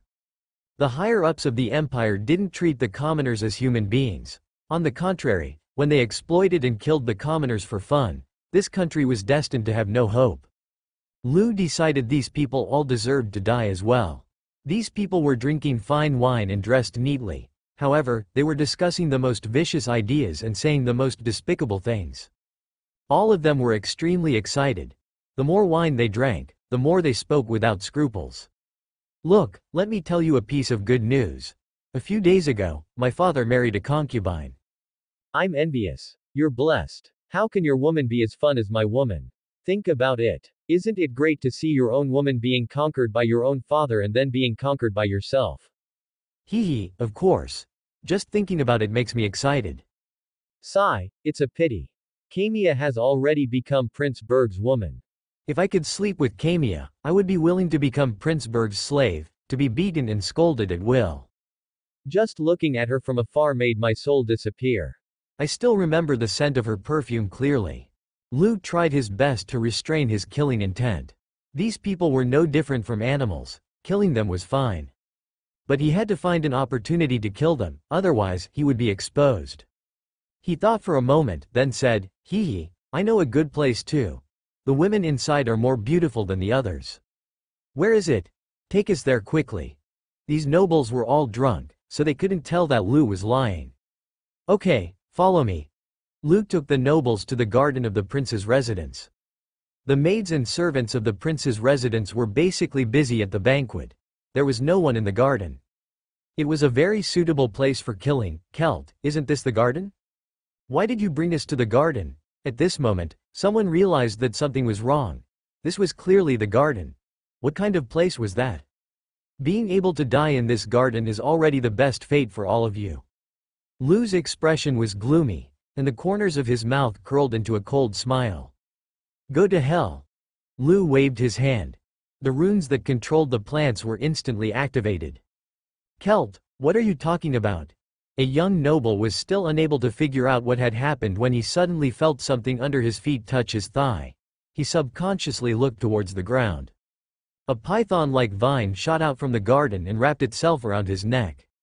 Before he could shout, the vines had already wrapped around him and crushed bones in his throat. The others did the same. More and more vines grew rapidly and wrapped around the group of nobles layer by layer, dragging them into the depths of the garden. Under normal circumstances, Lu would have had to spend a lot of effort to get rid of so many people. After all, these nobles were not like the others, they were also rune masters. Although they were not powerful, there were many of them, so it was still a bit difficult to get rid of them all in an instant. Luckily, they were drunk, so they were not wary of Lu. He effortlessly took the lives of these people. Next, it was Berg's turn. At this time, the guests in the prince's residence had dispersed. Berg was sending off the distinguished guests, while the bride, Kamiya, returned to her new room. In the new room, Kamiya wore a white wedding dress and sat in front of the window like an elegant sculpture. A maid carried a bowl of soup into the new room and said to Kamiya, "Miss, this is the hangover soup that I specially made for you. You've toasted so much, so it's just enough to sober you up." "You made it yourself?" Kamiya asked softly. "Yes, and I added some blueberries." This maid was Kamiya's personal maid, who had followed her all the way from Earl Wilson's mansion. Kamiya liked blueberries. When she heard the maid's answer, her heart warmed slightly. Kamiya drank the sobering soup. The maid saw that Kamiya had finished the sobering soup and gave her another cup. She grumbled, "They really know that you can't hold your liquor well, but they still go around toasting you. They must have bad intentions." Kamiya didn't say anything. She knew very well what the people like Berg were up to. She didn't trust anyone here other than the girls who looked after her. The hangover soup with blueberries tasted good. Kamiya drank another cup. "Miss, rest well. If there's anything you need, just call me." "Okay." After the maid finished speaking, she left. As she closed the door, the corners of her mouth curled up slightly. A few minutes later, Kamiya felt her whole body heating up. She felt that something was wrong. Was there something wrong with the hangover soup? Could it be? Kamiya felt a chill in her heart. The hangover soup had been cooked by her personal maid. How could she have been betrayed by her personal maid? These personal maids had grown up in the Wilson mansion. She had treated them like friends. There was only one possibility that they would betray her like this, and that was if the handmaidens had been spies planted by someone close to her. There was only one person in the Simon Empire who could have such thoughts and long-term plans. That was the Queen. It was also the Queen who had got Earl Wilson to persuade Kamiya to marry Berg. A deep chill appeared in Kamiya's eyes. The Queen had obviously guessed that Kamiya wouldn't submit to Berg so easily. That was why she had thought of this plan. HMPH, did she think that Berg would succeed? Did she really think that I wouldn't dare to kill Berg? Outside the door, Berg, who was a little drunk, pulled his personal maid over and pinched her chin. Did she drink the hangover medicine? The personal maid moaned, and her face turned red. Your Highness, Kamiya drank it. Well, it's good. I'll take good care of you in the future. Borg grabbed the maid's chest and walked into the room with a lewd smile on his face. On the bed, Kamiya was clutching the bedsheet tightly. The medicine had already taken effect, and a layer of redness appeared on her fair skin. Seeing this scene, Berg was extremely excited. You didn't expect it, right? No matter how resourceful and intelligent you are, You didn't expect your personal maid to be one of my people. I knew you wouldn't give in obediently. Hee. Simon's #1 genius is only so-so. Give in obediently, do you think you can make me give in by poisoning me? Kamiya suppressed the heat in her body. She raised her swan-like noble neck and looked coldly at Berg. To tell you the truth, you were poisoned by the aphrodisiac poison extracted from the body of a space beast. Those who are poisoned will fall into lust. If you don't sleep with a man, your blood vessels will burst and die. Do you want to die, or do you want to keep your body? Think about it. I'm not in a hurry. I have a lot of time to spend with you. Borg had a smug smile on his face, full of amusement. I want to see whether the extremely proud Kamiya will jump on my crotch and beg me for sex. I'm really looking forward to you turning into a lustful woman. When you become this king's woman, the Wilson family will no longer need to exist. In the entire Wilson clan, other than you and Earl Wilson, everyone else is trash. Earl Wilson is not far from death, and you will soon become this king's woman, ha ha ha. Mother has plotted for so many years, and has finally been able to completely eradicate the Wilson clan. Kamiya's heart was shaken. She had originally thought that the imperial family had estimated the prestige of the Wilson clan and wanted to suppress them.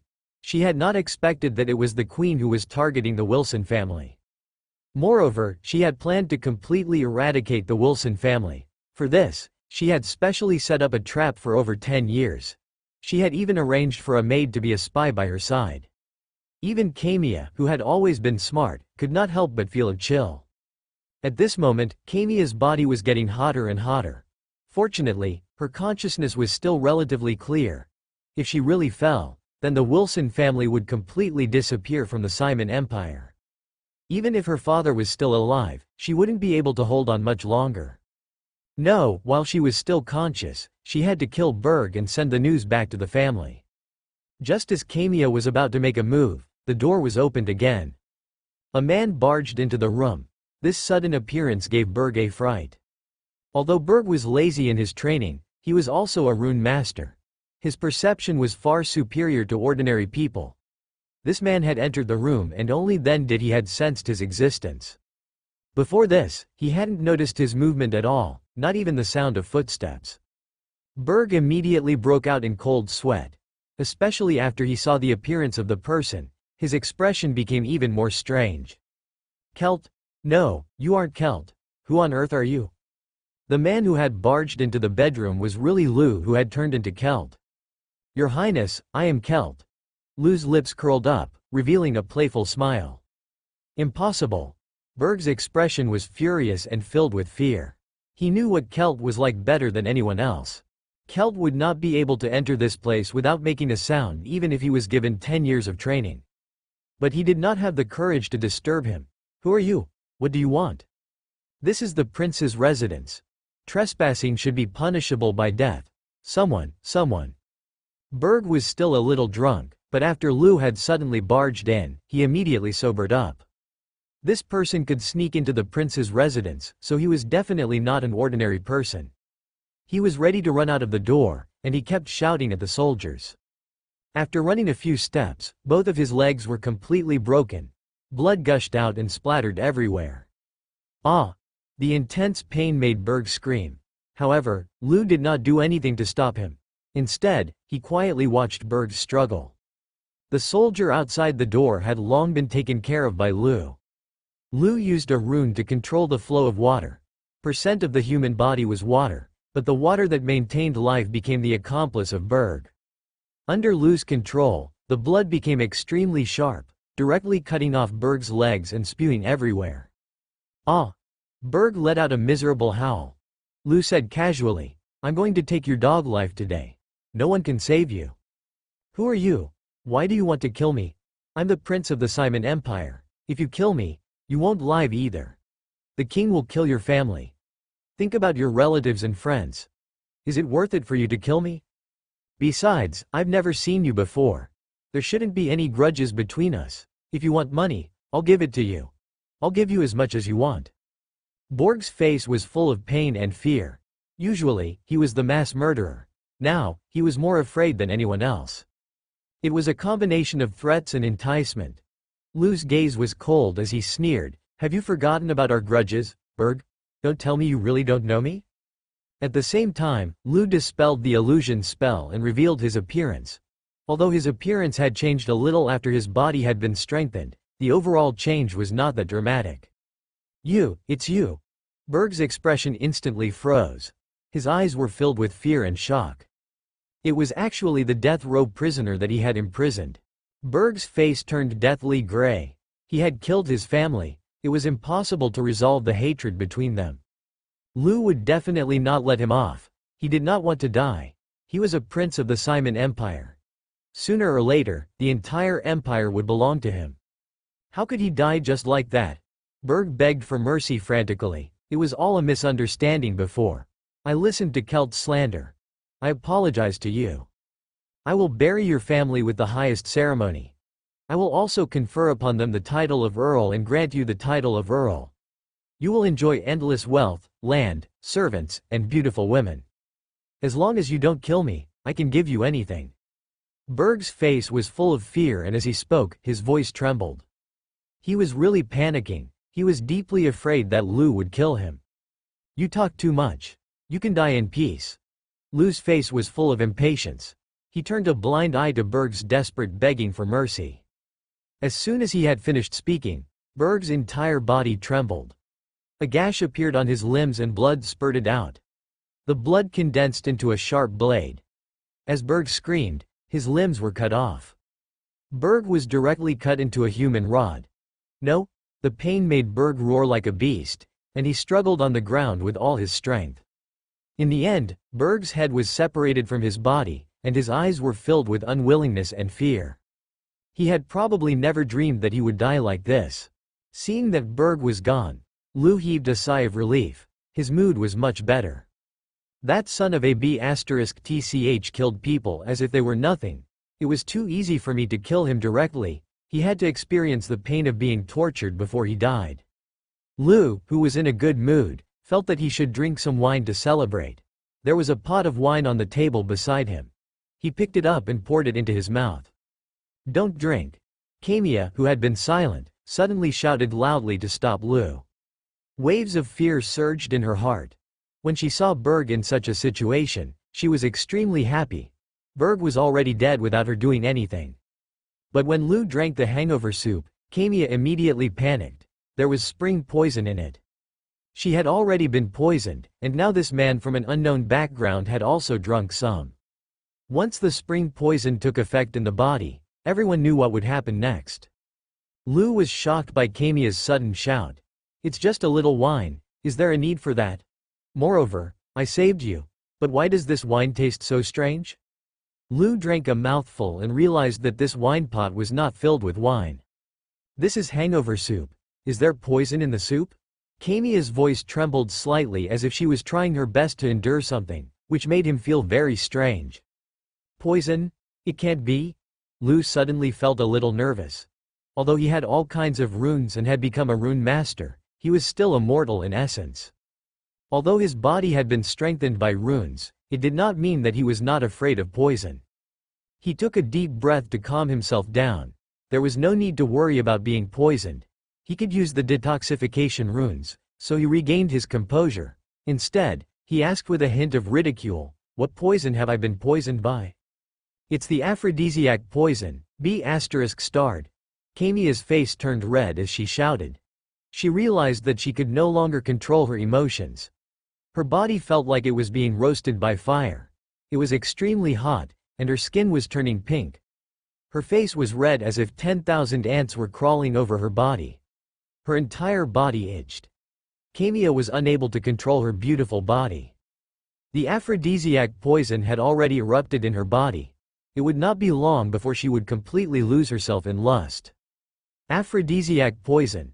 Lu was completely dumbfounded. The hangover soup was actually filled with aphrodisiac poison.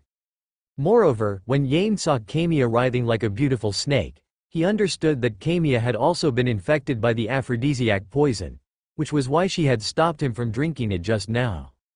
Lu felt a ball of blazing flames burning in his body, causing his mind, which had been maintaining a calm state at all times, to become dazed. This was especially so for his lower body. The high-speed flow of blood instantly caused a certain part of his body to expand. It was as if an evil dragon was about to emerge from the surface of the water. It was extremely exaggerated.